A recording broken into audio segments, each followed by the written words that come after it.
First ever factory outlet, Chandanagar, Mukunda Jewelers. Opening soon. No making charges.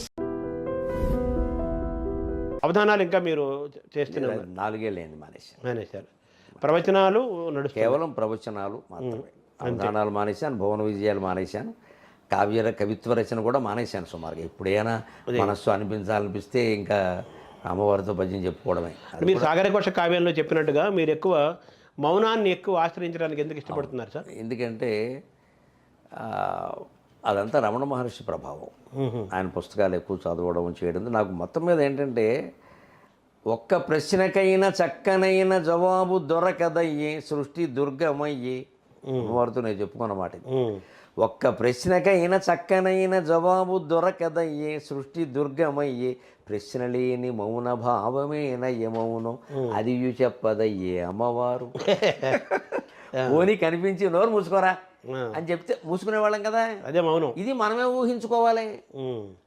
అందుకని నాకు ఈ సృష్టి గురించిన తత్వాలన్నీ చదివితే ఏర్పడిన అభిప్రాయం ఏమిటంటే, పూర్తి మౌనంతో ఆలోచన కూడా లేకుండా మనలోకి మనం వెడితే తప్ప ఈ తత్వం తెలియదు. ఇది గ్రంథాల వల్ల తెలిసేది కాదు. రోజుకు 4 గంటలు నేను మౌనంగా ధ్యానం చేస్తాను. కరోనాలో అలవాటైంది. కార్యక్రమాలు లేకపోవడం మీకు బాగానే కలిసి వచ్చినట్టుంది. చాలా కలిసి. 2 పిల్లలకి పెళ్ళిళ్ళు కరోనా సమయంలో అయ్యాయి. అందరికీ కరోనా సంవత్సరం, మాకు కళ్యాణనామ సంవత్సరం. అప్పుడు నాకు ఆ మౌనం అంటే ఉండడం అలవాటే. ఇది దీన్ని సద్వినియోగం చేసుకుందాం, ఊరికే ఏదో ఈ కరోనా గురించిన వార్తలు చదవడం కంగారు పడ్డం కంటే చేసుకున్నాను. అది అలా అలవాటైపోయి ఇప్పటికీ ఇంట్లో అప్పుడు అరగంట అప్పుడు 1 గంట చొప్పున నాకు కొన్ని 3 గంటలకు ఒకసారి కేటాయించుకొని 4 గంటలు మౌన ధ్యానంలోనే ఉంటాను. అవధాన విద్యకు పద్మశ్రీ వచ్చినందుకు మీరు ఎలా మీకు అనిపించింది సార్ ఆ సందర్భంలో? ప్రకటించినప్పుడు లిటరేచర్ అండ్ ఎడ్యుకేషన్ అనే అన్నారు. అంచేత నా అవధానాలకి, నా సాహిత్యానికి, నా ఉపాధ్యాయ వృత్తికి ఇవన్నీ దృష్టిలో పెట్టుకుని ఇచ్చారని భావించాలి. అది నేను ఒకటే అనుకున్నానంటే, మనం ఈ బిరుదులు వీటితో నిమిత్తం లేకుండా మనం భారతదేశ సేవ చేస్తున్నాం వాగ్రూపంలో. అంటే ఎప్పుడు నేను దేశభక్తికి చెప్పకుండా దైవభక్తి చెప్పాలి. అవును, మీ రూమ్లో జెండా అని చెప్పారు కదా పైన. దేశభక్తి గురించి చెప్పకుండా దైవభక్తి చెప్పాలి. సమాజానికి నువ్వేం చేసావో ముఖ్యం. పుణ్యక్షేత్రాలు తిరిగావా లేదా ముఖ్యం కాదు. 12 జ్యోతిర్లింగాలు చూడడం కంటే 10 మందికి అన్నం పెట్టడమే ముఖ్యం చెప్పాను నేను. దాని మీద విమర్శలు వచ్చినా నేను దానికే కట్టుబడి ఉన్నాను. నేను ఆ దృష్టితో చేయడం వల్ల పద్మశ్రీ రాగానే నాకు కలిగిన భావన ఏమిటంటే, మనం ఎప్పటి నుంచో భారతమాతకి సేవ చేస్తున్నాం వాగ్రూపంలో. ఆవిడ ఇప్పుడు అక్నాలెడ్జ్మెంట్ ఇచ్చింది, నీ సేవ నన్ను చేరింది. అంటే మాలో మీరు చాలా ఉపన్యాసాలు చెప్తూ, ఎందుకరా బాబు ఈ పద్యాలు పట్టుకొని తిరుగుతున్నావు, కూటిగా గుట్టగా నాన్నగారు అనేవాడు.